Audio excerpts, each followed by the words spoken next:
Welcome to my home. My name is Carly, and what I'm hoping to do with these little snippets is to create both a vlog and a small lesson, a little bite-sized lesson about rigid heddle weaving. Rigid heddle looms are those looms I should just grab one, shouldn't I? Let me just do that. Okay, whoops, I'm back. This is a rigid heddle loom. It has a tensioning device on the front and the back with gears. Ooh, it's probably very loud for you, I'm sorry. They're very loud, surprisingly loud. And then they come with heddles, which are rigid. So you have slots and you have holes. So if you know rigid heddle looms, you know them. But look what a beautiful, simple device this is. And it can do so many amazing things, and I cannot imagine ever getting bored on this loom, but just, we'll see where I'm at in 10 years or so, right? So let me put this aside.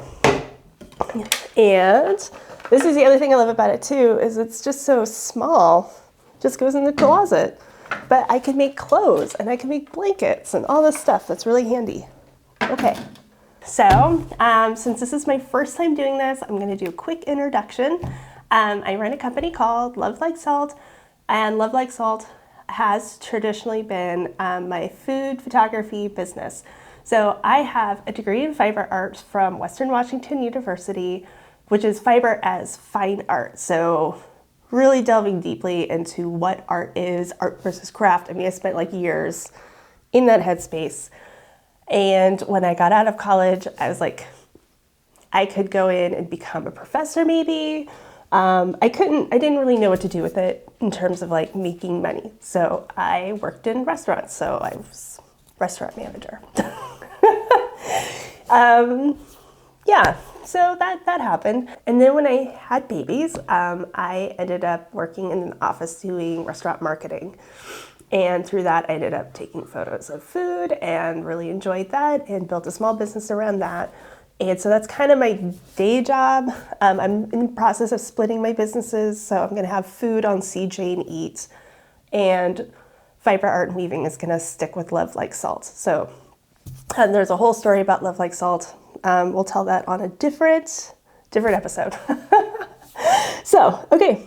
So this is the first episode. This is the first time I'm doing this. I really hope I could keep it up. I have a really hard time of starting things and not finishing them. So you're gonna have to kind of be like, Carly, get another one up, because if I feel like nobody's watching, then I'll stop. And I just need to like start getting some of this stuff out there, because it's all in my brain and it kind of hurts sometimes. And I'm just like,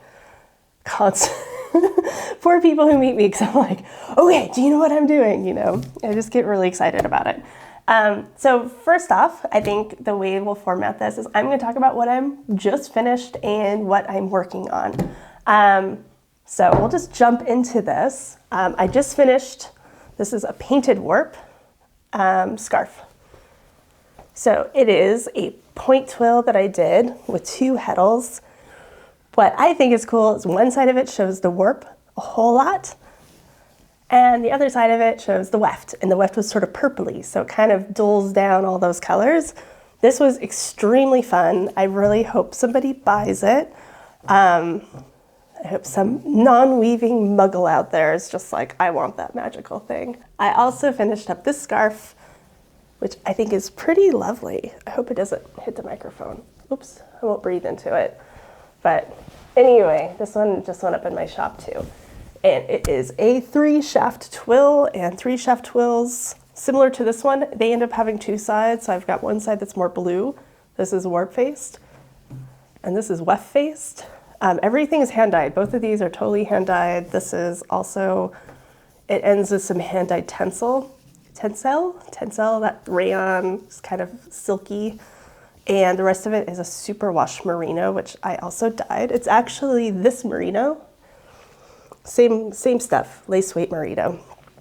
So we're gonna throw those over there. And I also just finished a pattern for this. This is deflected double weave, done on the rigid heddle, right? So fun. This was a really fun pattern to develop, and I'm about ready to load up another deflected double leaf using some of these yarns that I've dyed, just trying to incorporate different colors. And also I'll experiment with different lift patterns and see what I can get. But learning how to do that opened up like a whole big design thing for me. Coming up next, this tea towel. So this tea towel is, I'm calling it the Chelsea towel. It's named after my good friend Chelsea. I don't know, I just saw these. I was like, ooh, these are Chelsea towels. I'm gonna actually make her a set because she just moved into a new house. So that's gonna be coming up next. But right now I'm getting the pattern done. I just photographed the towel and the pattern's almost done and I'm really excited. So if you find my channel and you like what I'm talking about and you think it's really cool, one thing you can do is just go to my website, which I link, and purchase something like a pattern if you like one of the patterns, because you can't really monetize things on YouTube anymore, and I'm trying to like make this be my business. Hopefully people will buy scarves. Probably not you, remember, scarves are for muggles, not for weavers. But if you're a weaver, I've got stuff too. I've got yarn. Look at this. This is gorgeous. All right, so that is what I've done in the last couple weeks. What's coming up this week is this project. This is gonna be a little bit hard to show you, but I'm making a rug. It looks really messy, but it is a corduroy structure. Let's put that down. Put that bad boy down. So I'm hoping to have that done. I could probably finish it up today, actually. Get it washed and then start trimming all those loops. And so this was a sample that I did, which ended up being a really nice dish towel. No, it's a bath towel. It's not a dish towel. And I thought that it would be cool to see if I can make like a bath rug with it. This was done with 8/2 cotton, and then like, this is Lion Brand Re-Up. It's like one of the Lion Brand worsted cotton offerings. So this is a structure that I was really curious about, and I figured out how to load it up on the loom. And what's interesting is the structure that does this is the same threading as the structure that does this. So we'll talk about that. I think in a couple episodes, I'm doing a few experiments because it's a 2 heddle structure. It's pretty easy to adapt to your loom. And once you learn this threading, it opens up a lot of possibilities, right? What am I doing here? Okay, so no, we were talking about this, right? My memory card ran out of space, and so it kind of cut me off. So if the editing is a little wonky, that's why. Deep breath. A little glass of water. All right, so anyway, what I figured out is this threading that you could do on 2 heddles, which I think I'm gonna name the Hopscotch threading. I think that names work in people's brains, but also feels really egotistical because I'm not really creating anything new. I just want to I think that once it's a very never-ending story thing. I don't know if you read the Never-Ending Story. We mostly know it because of the dragon and the boy and the horrible movie that they made. I know it's a childhood favorite. I'm 45, so that was right in the 80s wheelhouse for me growing up. But I love the book. The book is amazing. And I found out that the guy who wrote the book, Michael Ende, I think, he's German. It's like a German fairy tale almost. And it's a beautiful allegory for going too much into your own brain and nearly losing your mind. Doesn't matter how old you are, you should definitely read it. It's actually more of an adult book than it is a kid's book. But I found it in 3rd grade and I just fell in love with it. But I had a reason why I was talking about this. Oh yeah, so the whole premise of the book was that every generation, you know, a human had to go into, they call it Fantastica instead of Fantasia, and rename the Empress. And the whole thing is about him when he goes into this land, like giving everybody a name. When he gives somebody a name, they become real in the imagination, and that's always really stuck to me. So I'm gonna start naming things that I'm doing because even sometimes they, you know, clearly there's already a tradition that's happening, but rigid heddle weaving is fairly recent in terms of the weaving. Okay, we can You could argue about this a long time. Anyway, the rigid heddle loom as it exists with these plastic heddles with this tensioning device, maybe has been made throughout history, but it hasn't really been a prominent way of weaving, at least in America. American weaving traditions, just from what I could see, seems to be more floor loom, jack loom oriented, where you have devices that lift the shafts. There's also like counterbalance looms where you're lifting and lowering shafts at the same time. And then there's also like sinking shed looms. There's different kinds of looms. They all kind of operate more or less the same way. What makes the rigid heddle really different is that, and unique, it's a unique way of weaving, is that you're putting strings into your holes, right? So you're programming your warp threads that are in the holes. Then you have warp threads that are in the slots. And the warp threads in the slots stay stationary, and then the holes move up and below your shed. And in that way, you're both doing a rising shed or a sinking shed. I might have all the terminology wrong, which I apologize if I do. You could just correct it in the comments. But that sort of changes how you have to think about your weave structures, because you're thinking in terms of how you're creating the shed. You're not just thinking of lifting it or lowering it, because you could be lifting or lowering at, with every pick that you're tossing.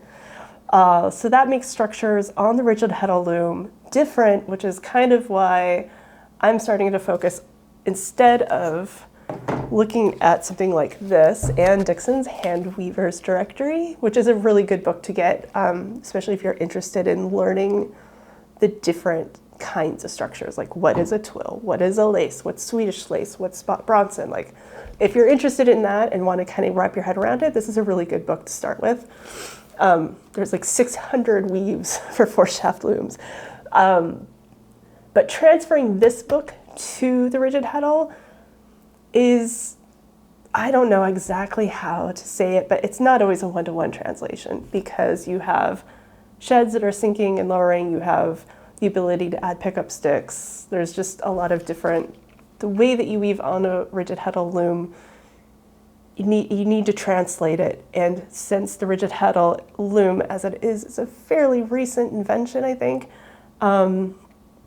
there's not like, we don't have 100 years, we don't have people who've been on the rigid heddle looms for 50 or 60 years that are going out teaching as masters of the rigid heddle loom, which is also very cool. But sometimes it's frustrating, because if you want to learn something new, you really have to forge that path, Nobody taught me how to do this. I had to figure it out, and it took me a really long time. Things get faster. I think one of the best resources I have is this one. This is Erica de Ruyter, and I hope I'm not butchering her name. Bless this woman. Bless her. So hard. She did this whole book, just years and years of study of 3-shaft weaving, which is really rare to find. It's so hard to find 3-shaft patterns. And so most of this, it translates beautifully to the rigid heddle loom. 3 shafts are really kind of the sweet spot when it comes to complexity and rigid heddle weaving. Not to say that you can't do a lot with 4-shaft weaves. A lot of people do a lot of overshots and twills, and they're successful. There's definitely way more patterns out there for you, but the 3-shaft weaves are really, really fun. And this is kind of those weird things where it's like 2 heddles, which translates roughly to 3 shafts, but by the time we add pickup sticks and all that, we could do this as a 4-shaft pattern, and we actually have some versatility to actually do a little bit more complicated than a 4-shaft if we wanted. But anyway, what I learned is that this same threading that did this tea towel, that's doing my rug, and that's doing, that also made it possible for me to do deflected double weave. You could also use it for huck and honeycomb. And I feel like there is another one, possibly a monk's belt. So we'll see if that works, if my brain is envisioning it correctly. Crazy thing in my brain, thinking about calling it hopscotch threading, because you're literally jumping the warp threads from hole in the front to the hole in the back, the hole in the front, the hole in the back. Anyway, so I think it's cute. Hopefully I'll make it seem fun. and not too intimidating. I think you could do a simple overshot with it as well. And it's brilliantly easy. I mean, it's one of the easier two heddle weaves out there. And you get so much bang for your buck for learning it. Okay, so that was that whole rant. I don't even know what I'm talking about. Okay, so the lesson that I came up with for today is about weaving design and what makes something a successful chunk of weaving. And I feel really passionate about this because there's so much emphasis in the weaving world, American weaving world. I don't know where you live or where you're watching this from, but there seems to be a lot of stress on shaft and shaft envy, and moving up through, you get your 4-shaft loom, and then you get your 8-shaft loom, and then you move up to 16, and then 32, and then you're getting your kombudabi, and there's a whole lot of stuff out there. If you're interested in that, there are groups, there are endless, it feels like almost endless amount of resources for making your weaves more complex. And the things that I was like, well, what to me makes a quality piece of weaving? I have 5 qualities of a weaving piece that I think creates a successful piece of weaving. And what's really great about these 5 things is they don't include the ability to use shafts or complicated equipment. Any weaving on any kind of tool can fulfill all 5 of these elements. Now, of course, the more complicated your equipment, the more you have to play with. But anyway, it doesn't matter. It doesn't matter what you're weaving on.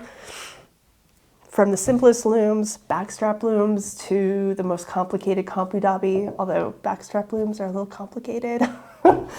Backstrap looms are amazing. So the first element that you should look at is your colors. Do the colors look right? Do they feel right? Do you like them? That's really important. Do you like them? There's so many different classes you could take that talk about color and color mixing and weaving, because it's a little different, because you're putting colors right next to each other and it kind of creates a sort of pointillistic effect. But what I think it's good to kind of know the basics of colors and color mixings and what goes together. But I think really you should trust your own intuition and start looking at things around you, right? And start looking at fabrics that you find and be like, oh, the warp's this color. Oh, the weft's this color. And I like that. In fact, okay, I'm going to record it. I'm going to take a picture on my phone. I'm going to remember it. Because all that stuff, it starts to become more intuitive the more you weave, right? So first step is color. The second quality that I look for in my weaving is texture.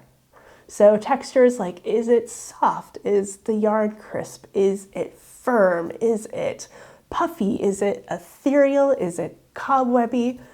All of those things. So that's the element where people want to touch it, right? It's textiles. You want people to just want to stick their hands in there, right? This is incredibly soft. I just keep it around and I pet it. It's so nice. So texture is really, really, really important. So once you have color and texture and both of those are spot on, you are well on your way to having a great piece of weaving. The third part is structure. So is the structure appropriate for what you're making? We tend to think of structures in terms of how complicated or fancy they look on a 2-dimensional surface, but really the structure does more than that. The structure is going to affect how the material will wear, how it drapes, how insulating it is, how absorbent it is. You could take the same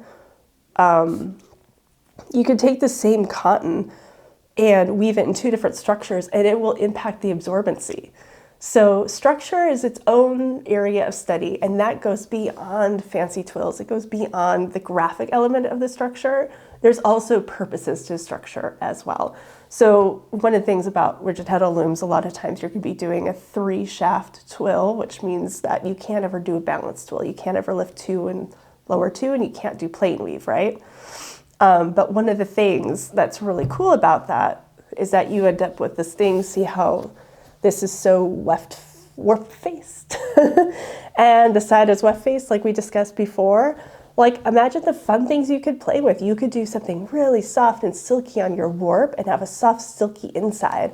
And then maybe do something that's like your weft could be a little scratchy and insulating. And then you could wear the soft next to your skin and have the other, you know, maybe something harder wearing on the outside. Like, so much fun, right? That's whole thing. Like, that's like, how many samples are you going to do of that? Like, so many, right?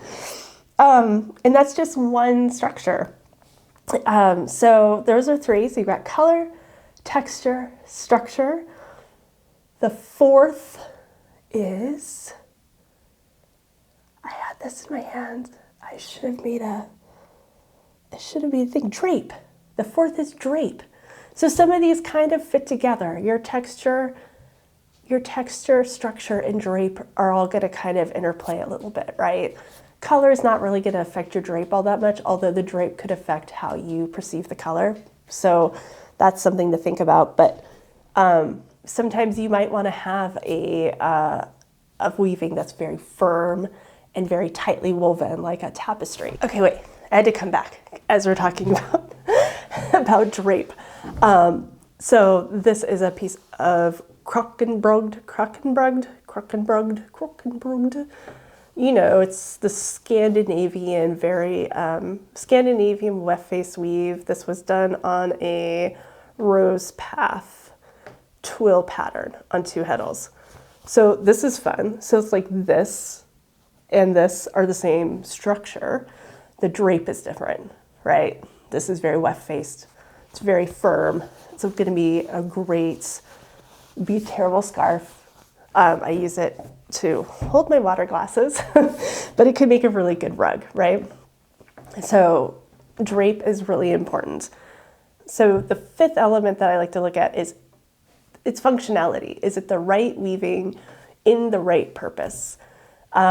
Which is kind of a little bit more ambiguous. You have to take those other 4 elements. So you have color, and you have your texture, and you have your structure, and you have your drape, and then is it appropriate for what you want that cloth to do? Do you want it just to hang on the wall? Not just, but do you want it to hang on the wall? Then you have a lot of options there, because you're not really looking for something that's gonna need to be washed and things like that, right? It doesn't need to drape around you. But if you're making a scarf, then, you know, if you have something that turns out too firm, it's not going to be a very good scarf, and you might have to think about another purpose for that cloth. If you want to make a shirt, you don't want to have that fabric really thick. And this is surprisingly tricky.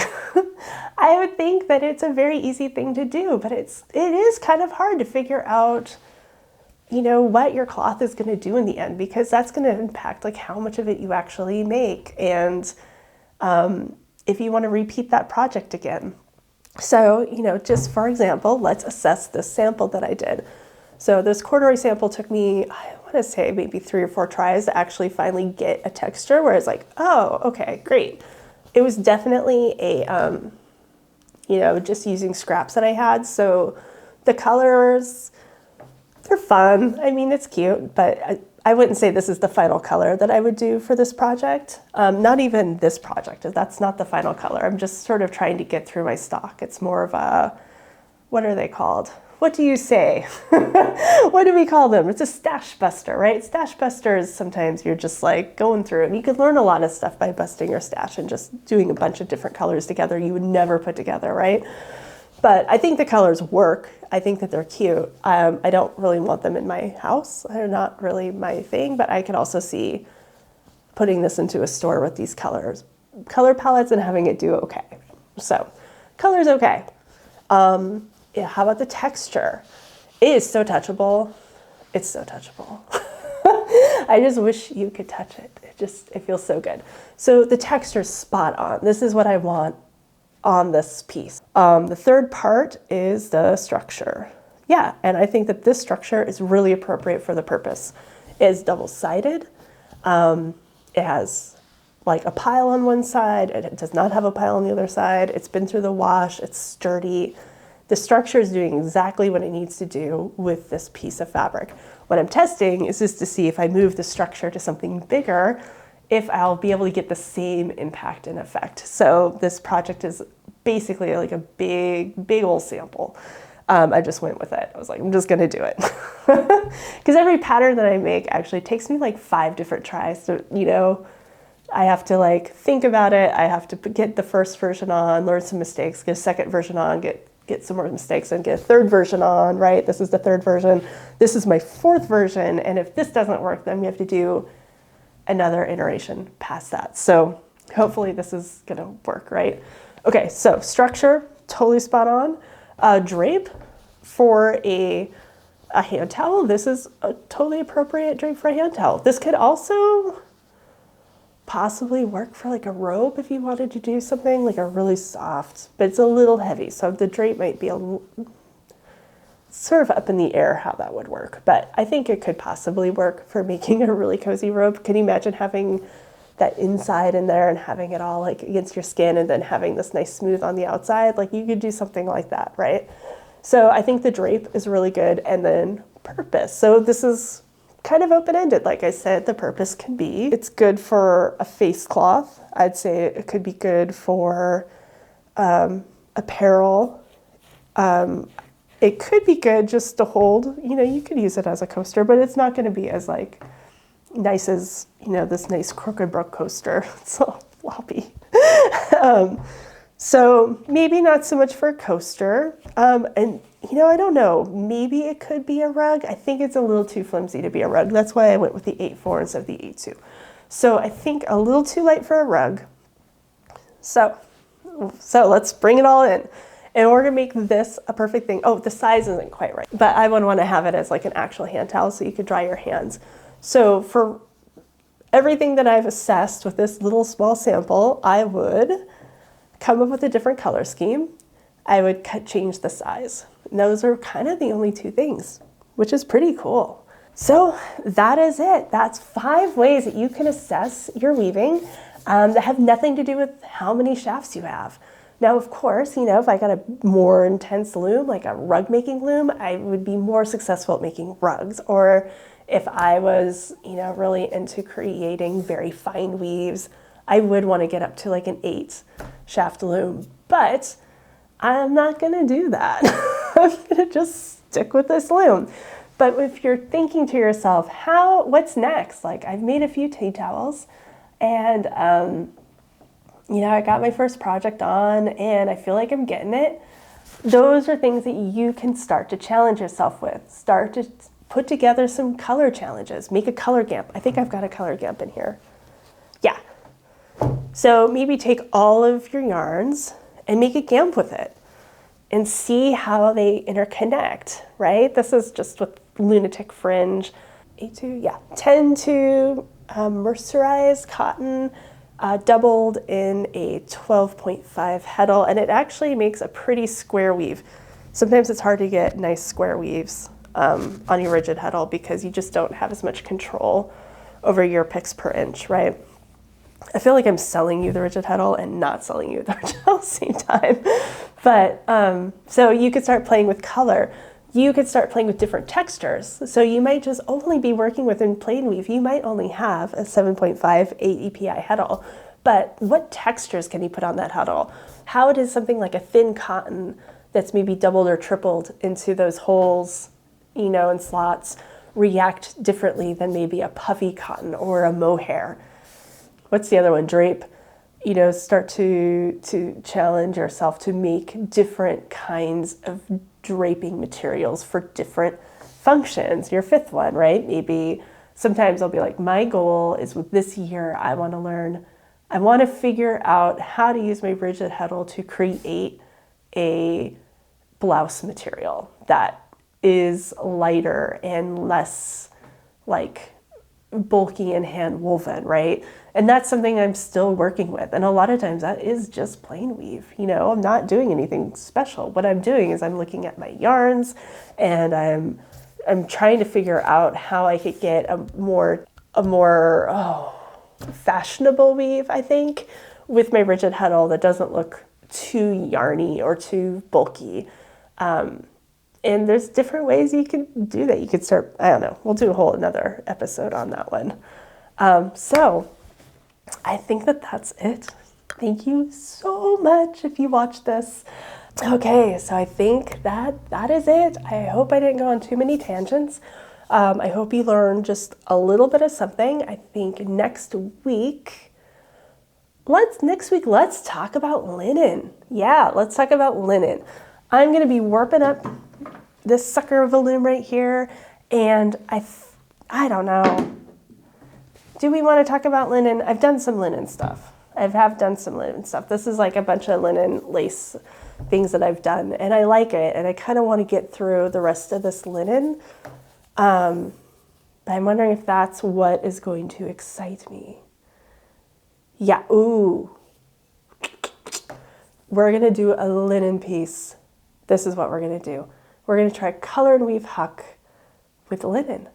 I think that would be good. So yeah, let's talk about tips and tricks with linen and how you can work with linen on your rigid heddle loom without crying, because linen, if you've ever tried it, it's a very fussy lady, right? So I think that's it. Go out there and make some good work, and I don't know, I feel like I should say something inspirational, but like, I think basically I'm gonna be like, just survive this week, right? And hopefully I will see you next week. Bye.